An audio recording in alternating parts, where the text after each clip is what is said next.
passado começa o movimento feminista, mas só na terceira aula, na próxima aula que nós vamos falar do movimento feminista mesmo. Hoje nós vamos falar da sexualidade da mulher ao longo da história. A sexualidade, assim.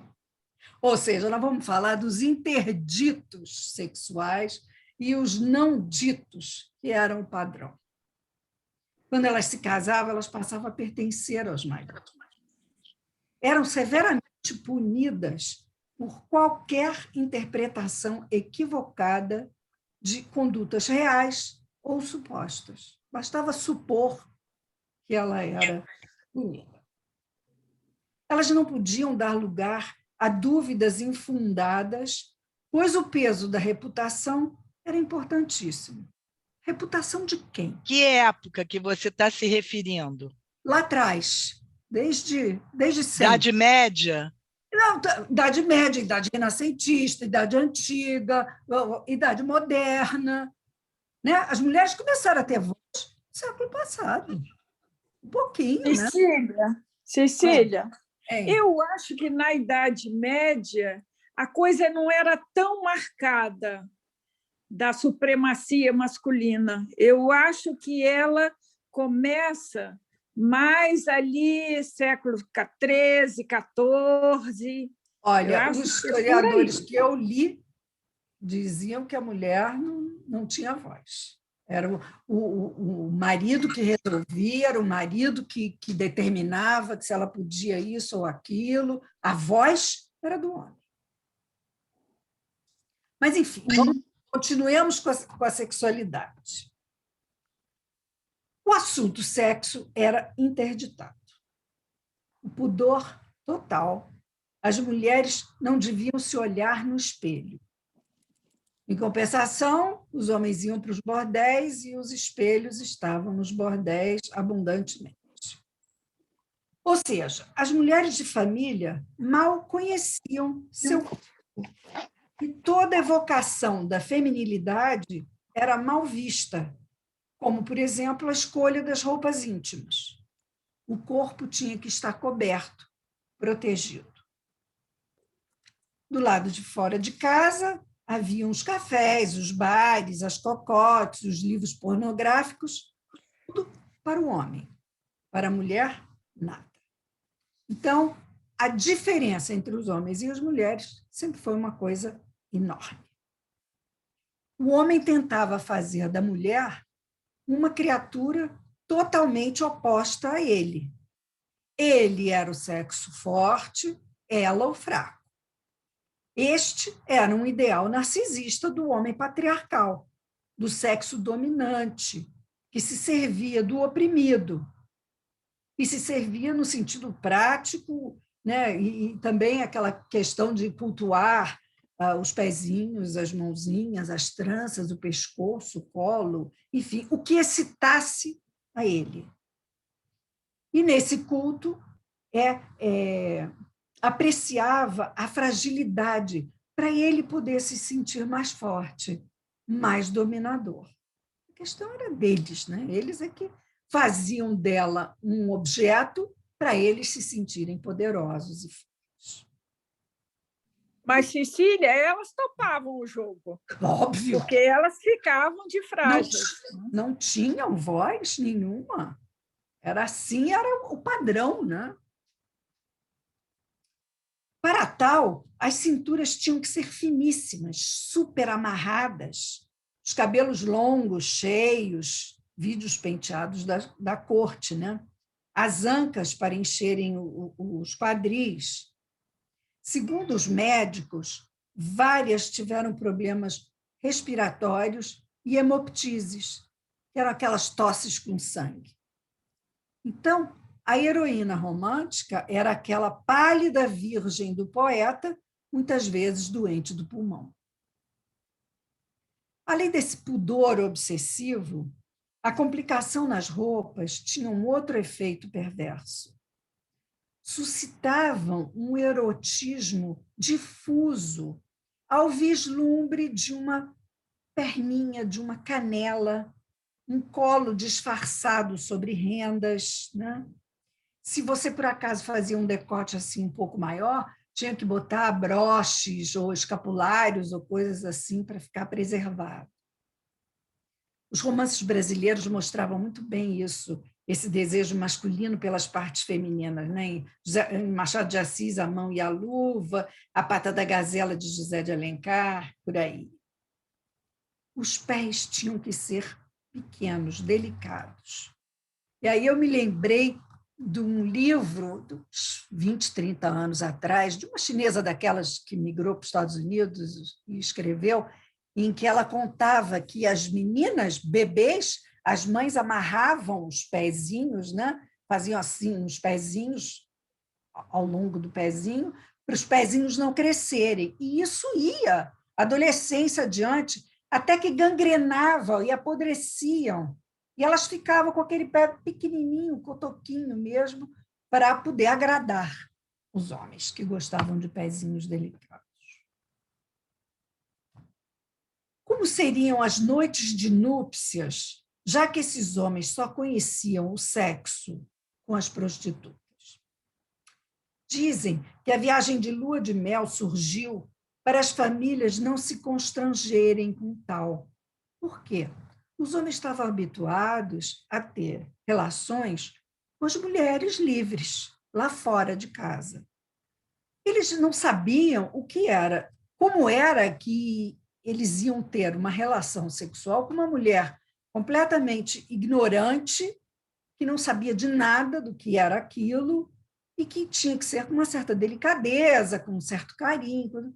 Então, provavelmente, as noites eram de terror.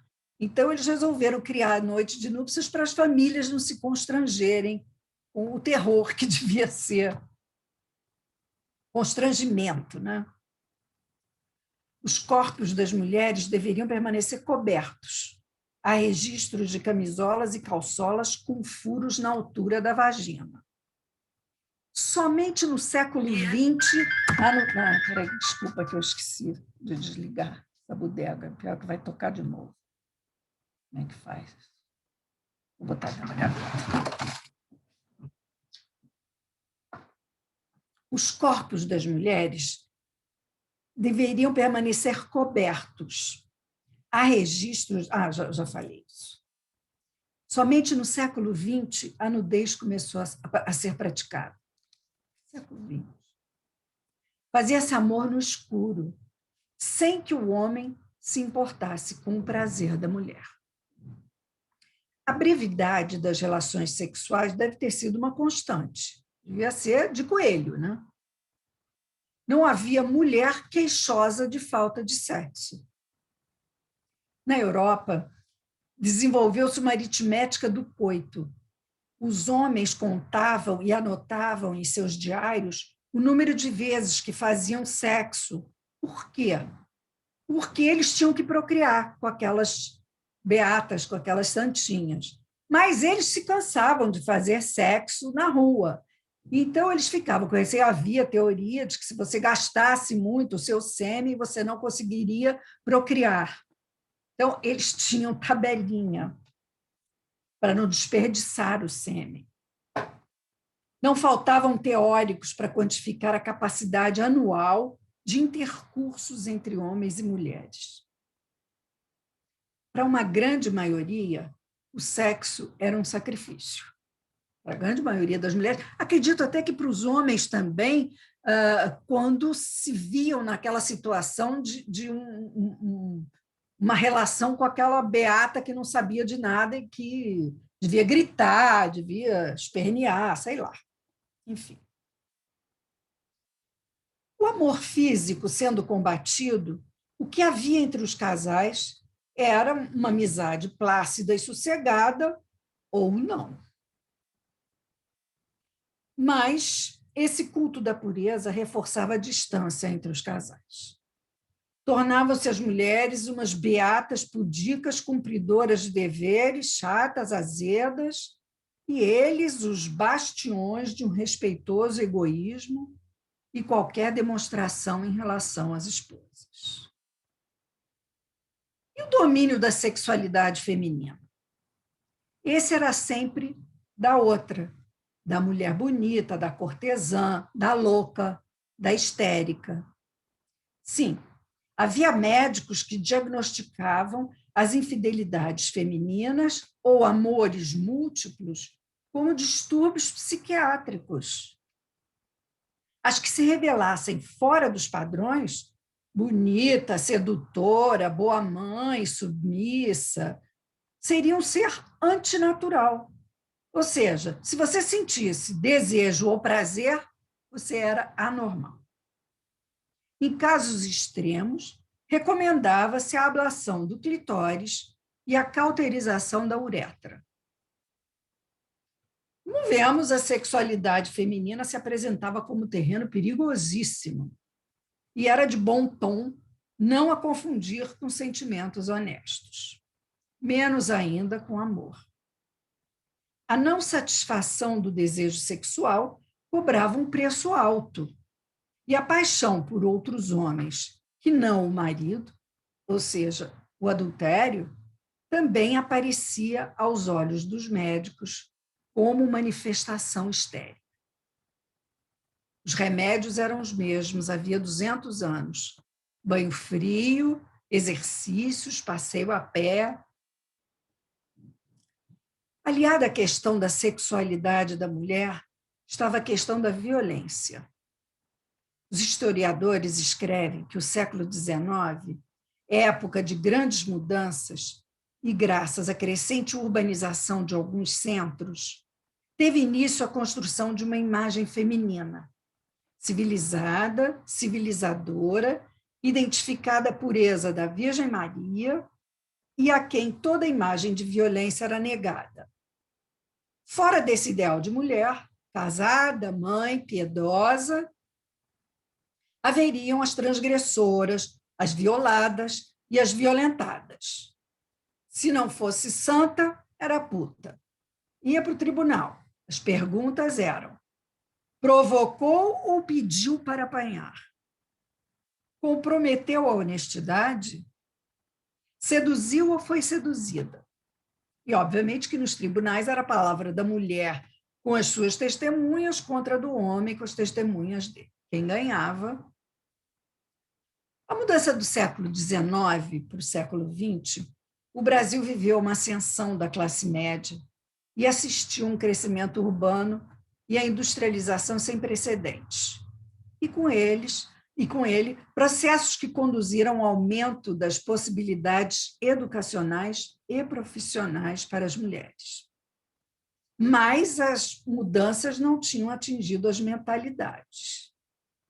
Distinções entre papéis femininos e masculinos continuavam nítidas. A moral sexual diferenciada permanecia forte. O trabalho feito por mulheres, ainda que cada vez mais comum, era cercado de preconceitos e vistos como subsidiário ao trabalho do chefe da casa, o dono do lar. A violência masculina não tinha limites, sobretudo no seio da vida privada, em que os maus tratos podiam ser silenciosos e, obviamente, lícitos. Outra mudança no século XX para as mulheres foi a questão da higiene corporal, que passou a fazer parte da rotina. Gente, o batom surgiu em 1925. Fiquei abismada com isso, achei que era muito anterior a 1925. Desodorante, 1950. Os cabelos começaram a poder ser cortados. E aí, anos 20, 30, la garçon, né, os cabelos mais curtinhos e tudo mais. Os decotes começaram a ficar um pouco maiores. E, passado uns tempos, a necessidade da depilação, né, depilar debaixo dos braços e tudo. O espartilho deu lugar ao sutiã, possibilitando maior movimentação dos braços. O desaparecimento da luva, o aparecimento do esmalte para unhas. Gente, a minha mãe conta, ela é de 1930, ela devia ter 15 anos, estava nas festas de 15 anos, ela ia para o colégio, e aí uma vez ela foi de unha pintada, a freira imediatamente mandou tirou a cruz dela e saiu porque ela estava de unhas pintadas para uma festa de 15 anos, em 1945. A menina não podia pintar a unha. As mulheres se perguntavam como dar um ar mais sedutor a esse rosto apagado. E aí começaram a aparecer as maquiagens à base de carvão, com colorido, enfim, sombras, lápis, enfim. A revolução dos trajes começou a subir um pouquinho as saias, que inicialmente brigavam com as botinas de cano alto, porque as botinas de cano alto era para esconder as canelas, não podia aparecer as canelas, né? Ao final da Primeira Guerra, as chamadas exuberâncias adiposas, né, a gordura, passou a ser contida não mais pelos espartilhos, causadores de danos irreparáveis no fígado e rins, mas por um corpete ou uma cinta elástica. Os seios menos exuberantes. Aos poucos foi chegando a moda da mulher mais magra, a entrada da mulher no mundo dos exercícios físicos, podendo andar de bicicleta, usar quadras de tênis, piscinas, praias, e a aprovação de corpos mais leves e delicados. A percepção da beleza feminina transformava-se em algo mais palpável. Ela começa a aparecer. Imagens femininas na imprensa, concursos de beleza. O discurso higienista dos anos 20 e 30 estimulava a vida delas, estando menos cobertas, mais livres, mais sãs. A chamada boa aparência se impõe. A coqueterie francesa começa a criar produtos caseiros para os cabelos, para as peles, a maquiagem, e a indústria, aos poucos, vai tomando porte. Surgem palavras como sex appeal e it, que se referiam a como uma mulher podia ser sedutora. Os homens até poderiam ser escravos delas. As matronas pesadas e vestidas de negro foram banidas e a obesidade tornou-se critério de feiura. Após a República decretada, aos poucos as mulheres começaram a aparecer na política. As primeiras décadas do século XX, houve a entrada das mulheres na participação política, pois de conselheiras ou discretas aliadas passaram a cidadãs com direitos em pé de igualdade com os homens. Para eles, o movimento sufragista abalou-os profundamente. Votar como? E aí, gente, eu fui ver, o movimento sufragista começou em 1800 e bolinha. E qual foi o primeiro país que conseguiu que as mulheres votassem? Nunca imaginei. A Nova Zelândia. Imagina, a Nova Zelândia foi o primeiro país que as mulheres puderam votar. 1883. Aí começou a coisa na Inglaterra, na Finlândia e tudo mais. E aí, eu não lembro exatamente quando foi na Inglaterra e na Finlândia, mas foi logo no princípiozinho do século também. Nos Estados Unidos, em 1920, no Brasil, aqui em 32, com Getúlio Vargas, eu vou falar disso, e na França só em 45, só depois da guerra acabada que a França deixou as mulheres votarem. E, pasmem, tem um filme até sobre isso, na Suíça, só em 1971 que as mulheres para votar, porque a igreja lá dizia que mulheres na política era contra a ordem divina. E a mulher, para trabalhar na Suíça nos anos 70, ela tinha que ter autorização do seu marido. Umas coisas assim que eu fui aprendendo e ficando chocada. Bom, em 1920, Gilca Machado discutia em seus versos o desejo feminino e a opressão da mulher. A resistência às reivindicações das mulheres era forte, sobretudo entre as autoridades e os políticos. Eles diziam que elas eram frágeis e não tinham inteligência para atividades públicas. Em 1920, cria-se a Liga para a Emancipação Intelectual da Mulher, um grupo de estudos sobre os problemas básicos da mulher, não uma associação filantrópica como se estava habituado. Conseguiram a regulamentação da lei da Previdência. As mulheres trabalhavam nas fábricas 14 horas, passaram a trabalhar 8. Em 1932, quando elas foram permitidas de votar, apesar de Getúlio no poder, né, a Alzirinha Vargas, filha dele, foi uma grande força para tudo isso. Ela, por exemplo, se recusou a usar vestido de noiva num gesto de franco inconformismo com o papel que se esperava dela. Não botou vestido de noiva para ir casar com o cara. Em pouco tempo, ela se tornou uma figura importante no tabuleiro político e, durante o governo do pai, foi interlocutora informal dele com a sociedade. A reação masculina aumentava em relação à participação das mulheres na política. Diziam que, à medida que reivindicavam direitos iguais, elas reivindicavam direitos iguais.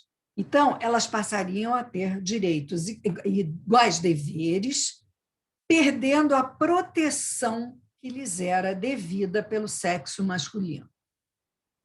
Interessante que, nessa época, surgiu o livro de uma feminista chamada Bert Borelli, americana, chamada A Decadência do Amor.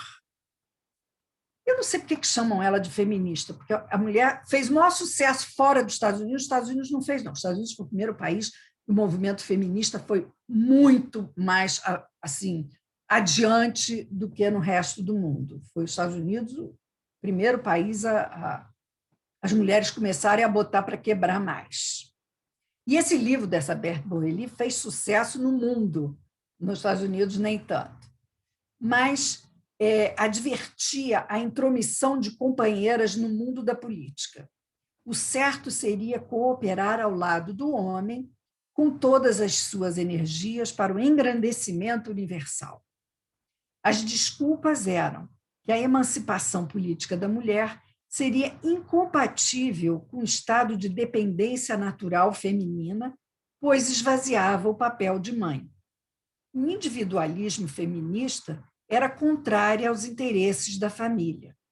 A inversão de papéis era inadmissível. Por isso que eu digo que estava tatuado no inconsciente do homem e da mulher. É uma coisa de louco. Ao final dos anos 20, com o advento do rádio, as mulheres começaram a aparecer muito reservadamente. Qualquer profissão serve para a mulher, desde que ela não abdique de seus direitos de dona do lar. O moralismo difuso e conservador escapava nas entrelinhas. O recado era: mulheres em casa, homens na rua. O moralismo sempre presente e associado ao ideal da pureza feminina, viajando pelas ondas do rádio, ondas essas que as mulheres estavam começando a surfar. Ângela Maria, por exemplo, ela teve que mudar de nome para não ser reconhecida pela família. Aracide Almeida, Dalva de Oliveira, Elisete Cardoso iam alegrando os corações da população feminina. No teatro, Alda Garrido, Araci Cortes e a menina Abigail, filha de Procópio Ferreira, a nossa Bibi, foram algumas que diminuíram a fronteira entre a cena e o público. Tempos depois, o cinema foi um grande aliado para elevar a figura feminina ao estrelato e à fama.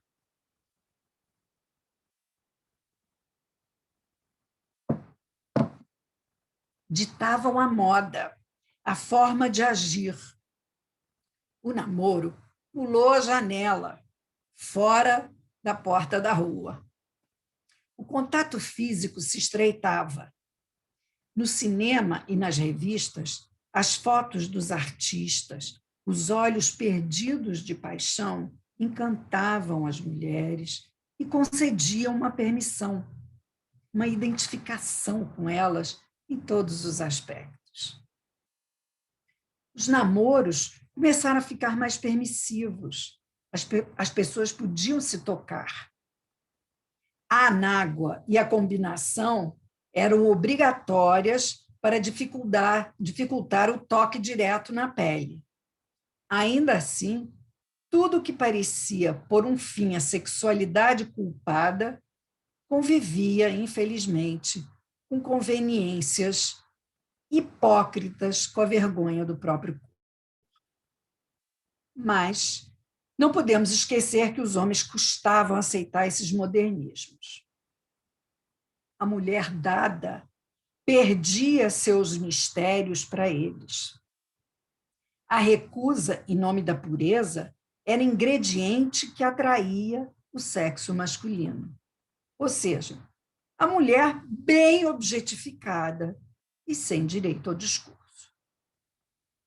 Após a Segunda Guerra, aí sim, o país viveu um momento de ascensão. Ampliavam-se as populações urbanas, as possibilidades de acesso à informação, lazer e consumo. O carro se popularizou, assim como os clubes, com suas piscinas, os cinemas, as excursões. As jovens podiam passar mais tempo juntos e a guarda dos pais foi baixando.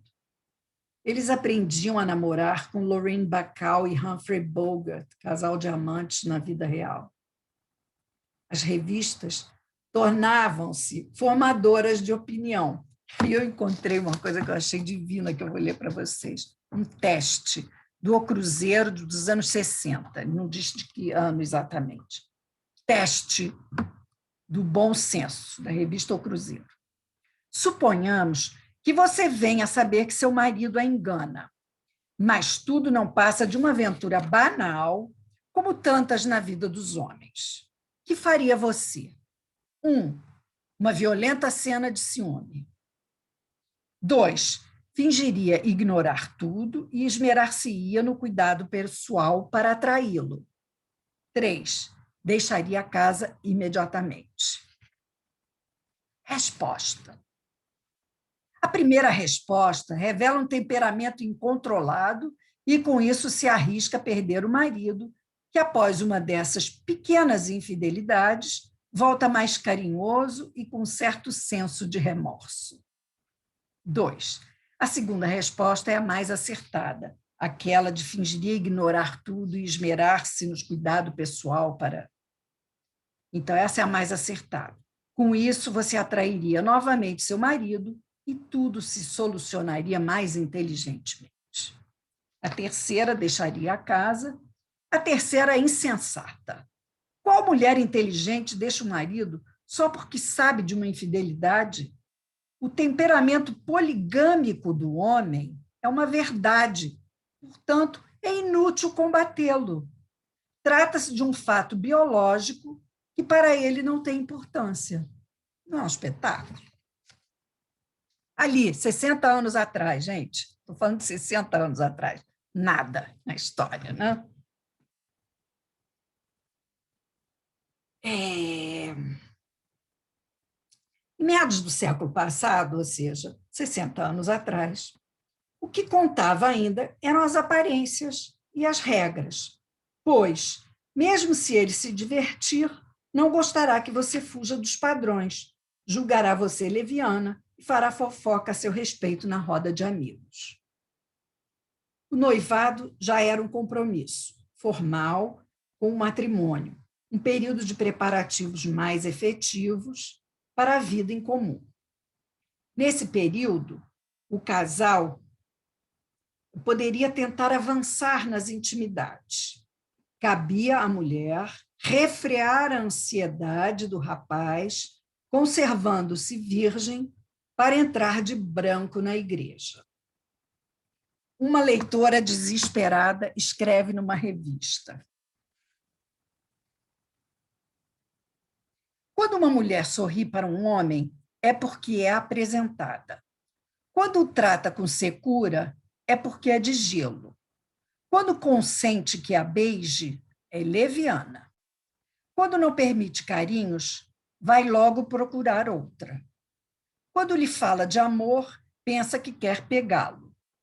Quando evita o assunto, é Paraíba. Quando sai com vários rapazes, é porque não se dá valor. Quando fica em casa, é porque ninguém a quer. Qual é o modo, pelo amor de Deus, de satisfazê-lo?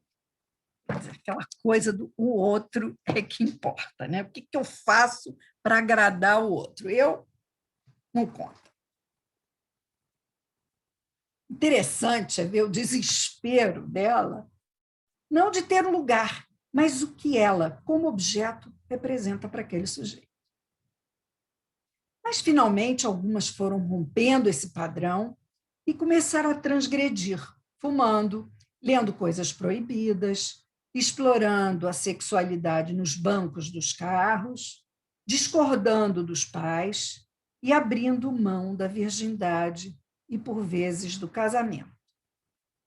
Liam Sartre, Simone de Beauvoir e aproveitavam sua liberdade e prazer. Algumas escapavam da pecha de serem chamadas de levianas e mantinham a aparência de moça séria. Outras sofreram e foram abandonadas. No censo de 1960, 60,5% da população era casada no civil e no religioso. De forma contrastante, as relações sexuais que os homens mantinham com várias mulheres eram permitidas e frequentemente desejadas. Os rapazes procuravam aventuras com as galinhas. Sua virilidade era medida pelo número e desempenho nessas experiências. Iam à zona também. A paixão era loucura passageira e impossível, sentimento insensato que jamais poderá se concretizar numa união legal. Nutrir afeto por aventureiros de má reputação, pessoas irresponsáveis, comprometidas ou desquitadas, não era nem digno de pena, era errado. Na verdade, era errado tudo isso para a mulher, para o homem, tudo podia. Né?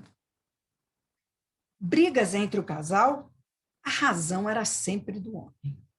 Nada de enfrentamentos, conversas entre iguais ou franqueza excessiva. Caso houvesse infidelidade conjugal do marido, a ideia era que essa mulher se mantivesse no seu lugar, evitando cenas desagradáveis que só serviriam para exacerbar a paixão do marido pela outra. Aquilo que nós vimos no Perguntas, no negócio que nós lemos lá do Cruzeiro. Então, a esposa infiel não deveria esperar nenhuma compreensão, nenhuma indulgência. No caso, que se fosse a mulher, né? Se fosse a mulher a adúltera, aí ela não deveria esperar nenhuma compreensão, nenhuma indulgência. As adúlteras eram mães ineptas para criar seus filhos. A chegada da pílula anticoncepcional revolucionou os hábitos sexuais. O ato sexual deixou de servir exclusivamente à procriação. A mulher poderia escolher entre ter ou não um filho. Fins dos anos 60, já se via em toda a parte o direito ao prazer da mulher. A mulher liberada optou por viver uma sexualidade plena como nunca antes lhe fora permitido. Além disso, ela podia escolher o seu destino, concluir estudos superiores ou participar do mercado de trabalho sem ser interrompida por uma gravidez.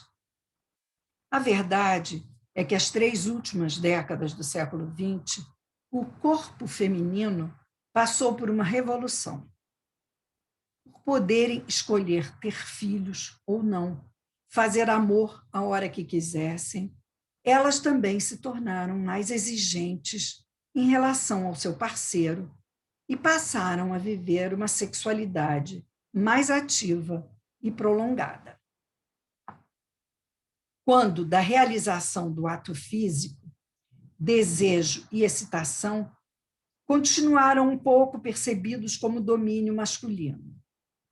A autonomia do desejo feminino era levemente escondido através da capa da afetividade. Finalmente, em 1988, a nova Constituição consagra a família como união estável entre homem e mulher ou qualquer dos pais e seus descendentes. Carícias se generalizaram e o beijo mais profundo, o beijo de língua, antes escandaloso e mesmo considerado atentado ao pudor, passou a ser sinônimo de paixão. Na cama, outra novidade, o contato da boca, graças ao avanço da higiene íntima, se estendeu a outras partes do corpo. A limpeza do corpo e o hedonismo já latente alimentavam carinhos antes inexistentes. No quarto, a maior parte das pessoas pôde ficar nua. O adultério feminino começou a aparecer abertamente, uma vez acabado o amor no casamento. No entanto, o Código Civil ainda dava poderes ao chefe de família com direitos assegurados. No entanto, o movimento feminista encontrou uma ambiguidade. Se a mulher deixou de baixar a cabeça para dizer eu quero, eu posso, eu vou fazer, os primeiros sinais de repulsa ao movimento não tardaram.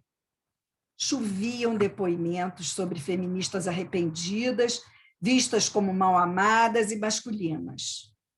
Seguiam os conselhos. A mulher deve ser fêmea e assumir essa condição. Deve ser bonita, desejável e ser mãe. Deve cuidar da casa e dos filhos e esperar o marido de volta do trabalho bem disposta e arrumada. Bom, da agora em diante, nós vamos ver que tudo isso, marcado por milênios no inconsciente dos homens e das mulheres, fez com que os homens fossem educados para serem durões, sem poder mostrar suas fragilidades, suas vulnerabilidades, tendo que, por diversas vezes, serem agressivos para exercer essa dominação. Dominação tóxica, danosa, para o sujeito e para a sociedade. Quase que ele só podia mostrar esse lado agressivo, tendo que esconder suas emoções, sua ternura, já que tudo isso era coisa de mulher. E se pensarmos freudianamente, onde o menino está identificado com a mãe, tem que se afastar delas para adquirir as identificações paternas, masculinas, é tudo muito doloroso. Então, da próxima vez, nós vamos falar do movimento feminista mesmo. E aí, meninas? Tô morrendo de calor. Muito interessante, muito interessante, todos os elementos históricos que você trouxe, Cecília. Mas tem uma passagem do que você estava falando, quando você se refere às sufragistas, que eu acho importante, talvez, da gente sublinhar, né, que, na verdade, o movimento de liberação da mulher ele é concomitante com a Revolução Industrial. Sim. Até, não é mesmo? Sim. E, ao mesmo tempo que ele é concomitante com a Revolução Industrial, porque antes elas nem pensavam em fazer diferente. Né? Mas, inclusive, tem um filme, que eu não me lembro o nome, relativamente recente, que fala do movimento das sufragistas. Eu acho que é esse o nome, as sufragistas. As sufragistas passaram pela terra. Isso, e que menciona o fato de que, ainda assim, com um pouco mais de liberdade, elas eram obrigadas a se submeter a uma ordem patriarcal na medida em que o salário era entregue, não era delas, o salário era entregue ao marido. Ao marido. Era deles o salário delas. Elas Eles só eram eram donos. Eles eram donos delas. E assim, que você falou um negócio interessante agora no final, né? Da dificuldade, talvez, do homem, né? Por conta dessa secular exigência, porque assim como era exigido da mulher um certo papel, dos homens também era exigido. Também. Né? E que muitas vezes você tem a maior dificuldade de exercer esse papel, né? Então, assim, o que eu acho interessante é que a própria psicanálise ela vai trazer uma reflexão interessante e um certo deslocamento da questão do imaginário corporal para realmente a questão discursiva. É óbvio que é Lacan quem traz, de forma mais clara, lá nas fórmulas quânticas, a problemática discursiva da diferença dos sexos, mas o próprio Freud, no Diferença Anatômica entre os Sexos, nos 3 ensaios, ele levanta essa lebre, né, de que, se era problemático para a menina, como você disse, né, lançar mão das suas identificações para alcançar algo da ordem do feminino, né, que era insuficiente, do lado dos meninos também. Não é mesmo? Então, hoje, no nosso... Estou falando muito, mas deixa eu só terminar meu raciocínio. Hoje, na nossa contemporaneidade, com o advento de uma discussão ampla, geral e restrita em relação ao tema do nosso seminário, que é sexualidade e gênero, talvez, né, essa discussão toda possa trazer à luz alguma questão que eu não consigo nem mesmo tangenciar, né, desse problema das diferenças. Vocês não acham? É porque tem alguma coisa aí que todas as explicações que a gente até agora já conseguiu dar são insuficientes.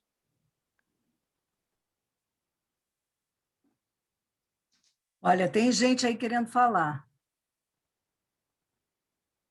Eu acho que a Emília quer falar e está com o alto-falante desligado, Emília. Emília está com o alto-falante desligado, Emília. Abriu. Fechou. Abriu. Fechou de olha, novo. Uma pessoa... Emília, está desligado o seu texto. Uma pessoa, Mara, está perguntando texto eu estou lendo. Esse texto foi eu que criei a partir de leituras que eu fiz.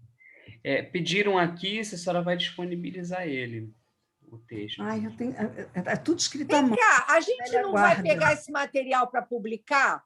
Eu acho que seria mais interessante a gente organizar esse material e publicar, fazer uma publicação bacana. Eu sou que nem você, tudo escrito à mão. Digitalizado. Pois é. Eu queria fazer um comentário. Por favor, faça, Sandra. Olha, o comentário que me chamou a atenção, que você leu, enquanto você estava falando, eu estava ouvindo a história do desejo feminino, o desejo causando horror, sendo sufocado, tamponado, virando pecado, mandando a fogueira, sem direito à voz, sem direito a voto. Gente, aí eu vejo as mulheres chegando até a clínica freudiana com frigidez. Mas cadê? Mas como aquilo? Você torce, mói, sufoca, tampona. Impressionante isso. É verdade. Um desejo que sempre causou horror, né? E que foi tão sufocado. Igreja, política, por toda escola, tudo. Impressionante. Realmente, por trás das palavras, essa história, eu achei. Agora, mas tem toda uma questão política de poder aí, Sandra. Porque, na verdade, o que estava em jogo era patriarcal, né? Exatamente. Religioso, político, pedagógico, de todos os... Isso. Porque o que estava em jogo, na verdade, era o problema da herança. O ventre da mulher, né? Ou seja, e que os judeus mostram isso, e os árabes também, com uma precisão muito grande. Quando você gera uma criança, né? De certo modo, você institui ali uma progenitura, né, e uma descendência. Então, isso fica ameaçado quando a mulher tem liberdade sexual, né? Hoje, você pode ter liberdade sexual sem precisar se preocupar justamente com a gravidez, mas naquela época Antes da pílula, não. Você ameaçava, né? Então, assim, não sei. Essa questão que você está trazendo é bem interessante a propósito eu acho a história né, do desejo tamponado, assim. Sim, havia essa questão, mas também havia a questão de só a primeira filha ganhar o dote, as outras não terem que ir para o convento, quer dizer, mas de toda maneira é uma história de tamponamento. É verdade. De algo que passou por tanta repressão que é até extraordinário que se manifeste hoje com alguma liberdade, alguma. Tal é a história. Eu estava ouvindo uma coisa que, ano passado, com o negócio da pandemia, nunca se bateu e se matou mulher quanto no ano passado por conta desse enclausuramento. E justamente, Cecília, olha só o detalhe.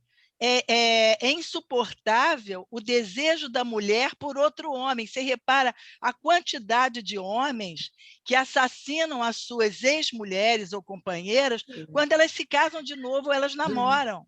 O insuportável de lidar com o desejo da mulher, até hoje, com o feminicídio. Concordo. É verdade, é verdade. Que as delegacias... Sempre o desejo, repara que é o desejo. As delegacias não davam conta da quantidade de mulheres que iam reclamar e não tinha contingente trabalhando, de gente. Então, ficou o Deus dará, elas apanhavam e olha, foram torturadas, diz que foi um caos ano passado. Até hoje, Cecília, você está vendo feminicídio, você está vendo incesto. Mas é isso que ela está falando. É isso que eu estou falando. Isso foi ano passado. Estatística que tem do ano passado. Desse ano ainda não se tem estatística, mas provavelmente é igual ou maior do que a do ano passado, porque continua esse rebu horroroso, né? Então, as mulheres apanhando, quer dizer, os homens estão, obviamente, que sentindo que há um declínio desse poder deles, mas os que podem exercer esse poder exercem ao Deus dará, calando essas mulheres, né? Agora, é incrível, o que eu acho assim, mais incrível, a Emília falou no começo, não era bem assim na idade. Como é que as mulheres se deixaram todo esse tempo? Porque nós estamos falando de 60 anos para cá, gente. 60 anos para cá. É nada. É um nada. Isso na história. Um grão de arroz. Água na história. Uhum. Mulheres ficaram submissas a esse poder patriarcal durante toda a existência. Mas, Cecília, eu acho que na Grécia elas não eram nem cidadãs. Exato. Não era. Criança e mulher e escravo. Criança, mulher e escravo não eram considerados cidadãos. Cecília, você consegue me ouvir? Consigo? Sim. Tá. Não, mas eu queria marcar uma coisa, que o preconceito, essa questão moralista, cultural, é que nós também censurávamos, enquanto mulheres, as mulheres livres. A gente não pode esquecer disso. Verdade. Então, o preconceito era cultural e não era só patriarcado, não. Querida, mas você aprendia de mamãe e de papai que a mulher tinha que ser assim, tinha que ser submissa, ser tarari, tarará. E aí, como é que você vai achar que a sua coleguinha que dá para os namorados é legal? O que você aprendeu mas eu falo, foi a partir de uma fala. Todas as que tentaram ser independentes levaram a nossa censura. Eu quero colocar o meu... na questão. Senão fica sempre o outro, essa posição neurótica, a culpa é do outro, a culpa é do outro.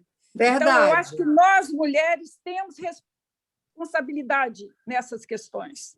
Com toda certeza. Não tem a menor dúvida. Mas você não acha que isso também é uma questão reativa?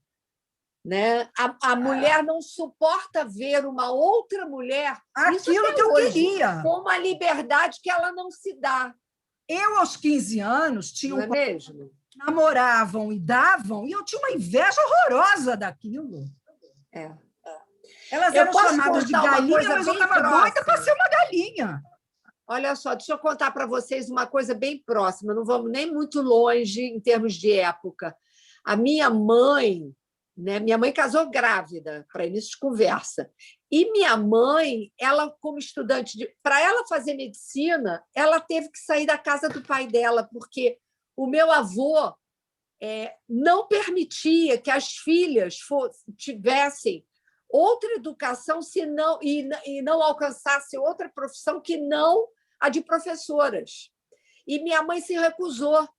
Ela foi morar na casa da madrinha dela, que era em frente à Universidade do Brasil, ali na UFCA, para fazer medicina, e ficou os 6 anos da medicina sem poder botar os pés na casa dela. Coisa, hein? Ela foi banida do convívio familiar. As irmãs e os irmãos falavam com ela, mas o meu avô não a recebia em casa durante os 6 anos da faculdade. E resolveu estudar. Porque ela resolveu fazer medicina, Cecília. É inacreditável. Então, o que aconteceu? Acabou que como ela se viu livre e banida do supereudo familiar, ela se liberou sexualmente, ela casou grávida. É muito impressionante, isso não faz muito tempo. Né? Gente, é uma coisa assim inacreditável.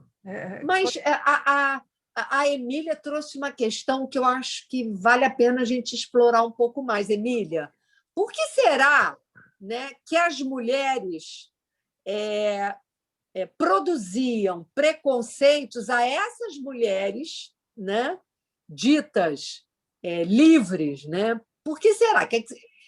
Para além da questão delas mostrarem alguma coisa da ordem do seu próprio desejo, do desejo dessas que criticavam, que mais poderia estar em questão ali? O que você acha? Você está falando comigo? Eu estava lendo aqui. Emily and everybody. É porque eu estava lendo o chat. Cadê a Emília? Emília, Cecília também pode falar, Sandra. Eu nem ouvi. Eu estava lendo o chat, não ouvi. Emília, acho que foi embora. Ela disse que 7 horas... Mentira! Foi. Ela foi embora. Ela disse que 7 horas ela ia se arrumar. Eu cheguei atrasada também.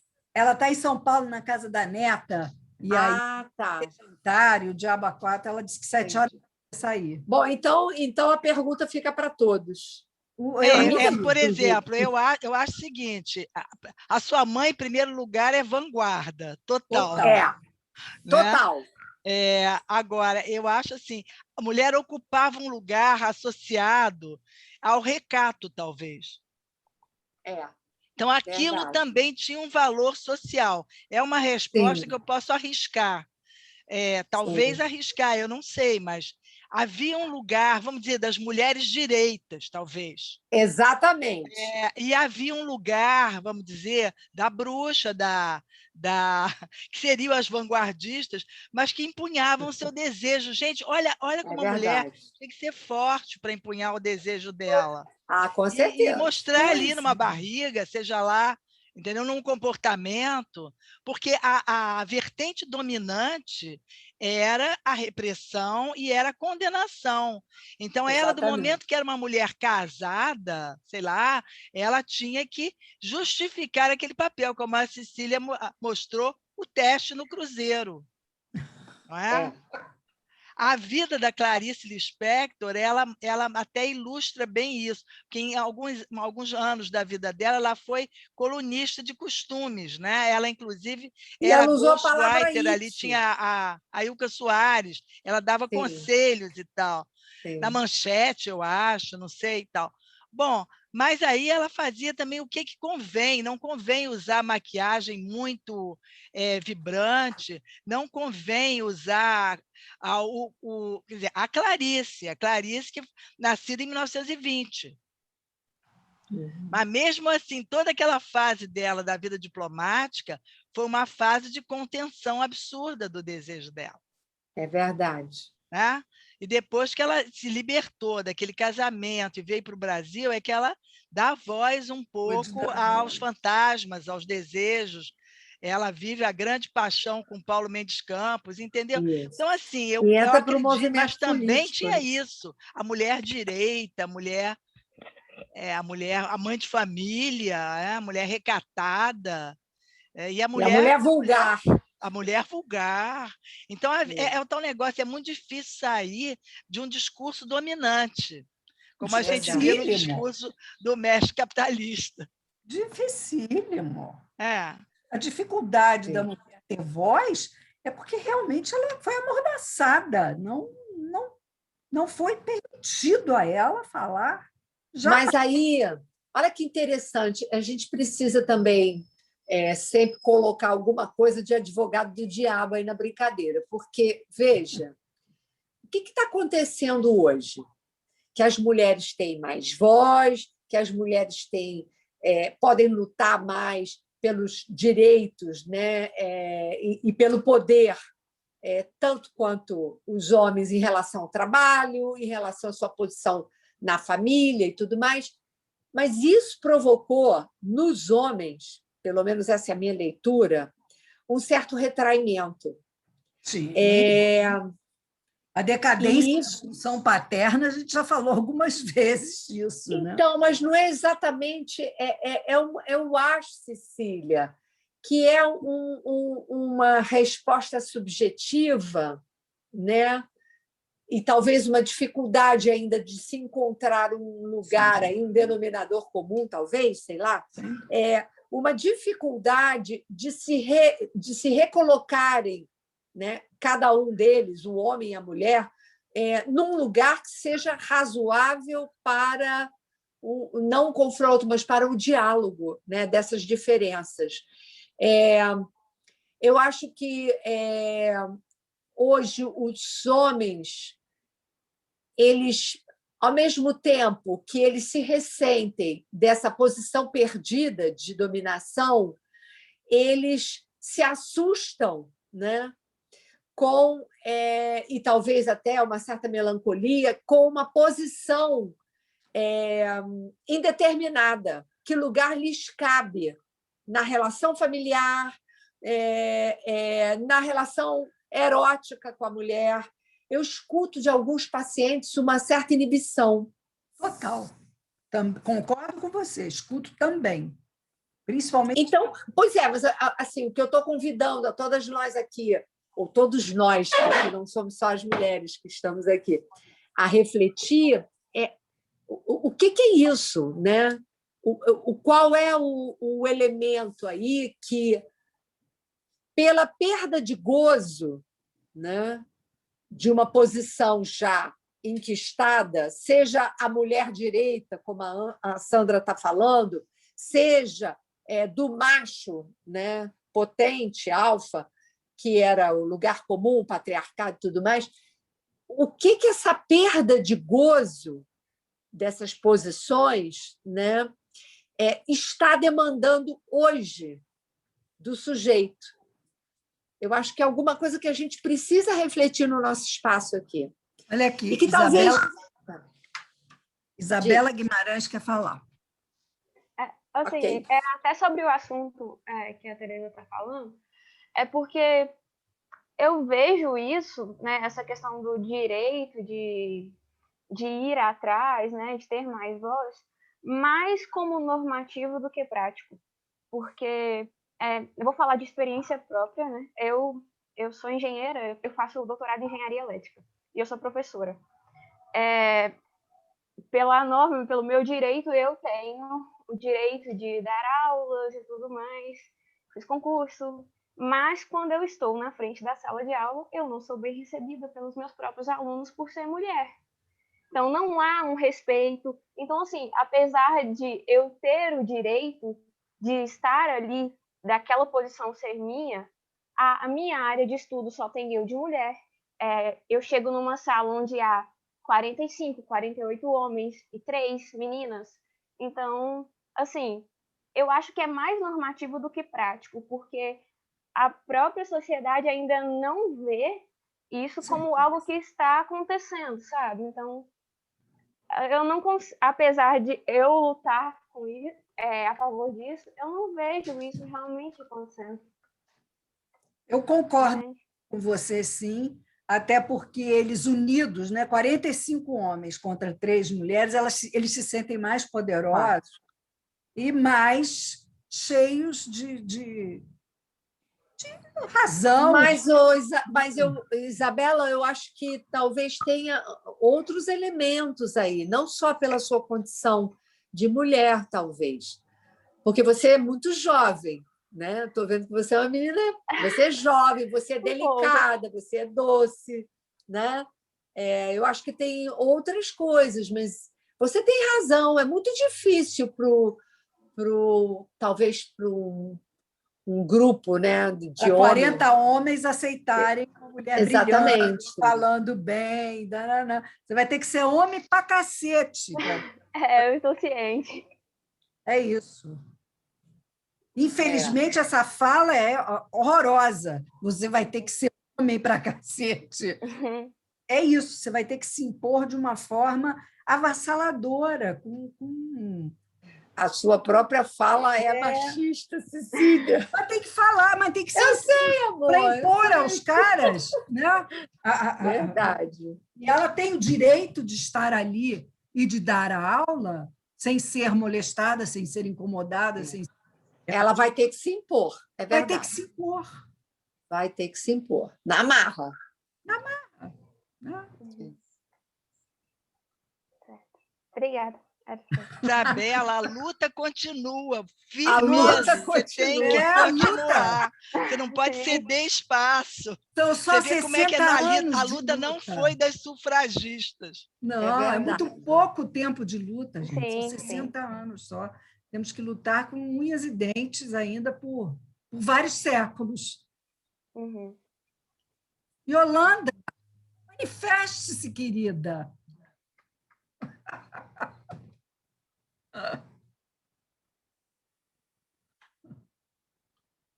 E aí, meninas, alguém mais? Então, vamos dar por encerrado o nosso dia de feriado. Vamos. E na próxima, então, a gente vai trabalhar o movimento feminista propriamente dito. Obrigada. Semana que vem sou eu, né? Isso. Não, semana que vem. Não, semana que vem é a Rosisca. Rosisca. Semana que vem vocês estão todos convidados, que a Rosisca Darcy vai trabalhar o livro dela, Liberdade, sobre o movimento das mulheres e tudo mais. Vale a pena. Ela é muito legal. O livro legal. é bárbaro, viu? Chama-se Liberdade. Vale a pena vocês lerem. Tchau, gente. Um beijo. Tchau, Cecilinha. Tchau, Sandra. Obrigada, tchau. Obrigada. Alexandre. Tchau. Boa noite. Obrigada, pessoal, que está assistindo aqui. Miriam. Um beijo, Sandra. Tchau, Miriam. Beijo, Miriam, querida. Beijo a vocês todas, queridas. Até sexta, né?